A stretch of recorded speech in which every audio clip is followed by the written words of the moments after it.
Ngama-96 iigusha zikabawo uMabhozo Yilo ezibulewe ngumlilo ogqugqise amadlelo ezilandana. Noxa nje kukho iqaqobana elisindileyo, 6 sifele esibayeni ngenxa yobuzaza bokutsha, nezinye zibonakala ngokucondoba ukuba ziyavakala izivubeko zokutsha, zishiya umnikazi wazo ebindekile.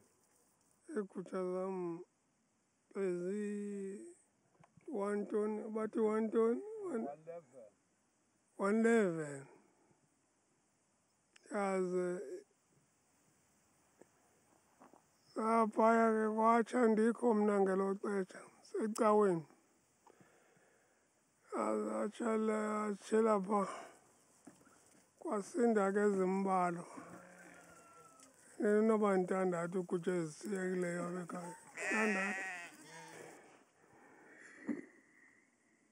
Usihlalo wala mafama ubawo uMajekula Soyekwa echaza umonakalo gabalala uthi bagqejwe olungophiyo ngumlilo abangawaziyo ukuba uphenjelelwe yintoni. So besirhalela uba le nto mayithathwe njenge-disaster le nto le ndawo. Siyayiqala ebomini bam oko ndabakho zange ndiyibone ideske ibe nje.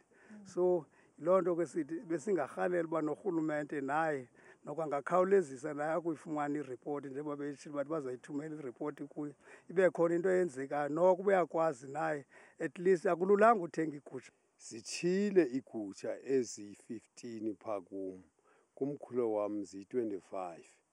So ke ngoku ndibuhlungu kakhulu ngaloo nto ngoba ezi gusha ziyasinceda. Isebe lezolimo eMpuma Koloni sele lithumele amagosa ukuzawuphonononga umonakalo. Umphathiswa ke uthe wathumela amagosa wakhe ukuba ayokuhlola kuloo mmandla, uzawuthi ka ufumana le ngxelo abone ukuba isebe lawungenelela njani na. Umphathiswa uva kabuhlungu kakhulu nayile meko izilwanyana zithe zazifumana zikuyo. Eyona nto enqwenelwa ngala mafama kungoku nje yimbuyekezo yeegusha nesondlo, nanjengoko kuya kuthabatha ixesha phambi kokuba luhlume kwakhona uhlaza kula madlelo.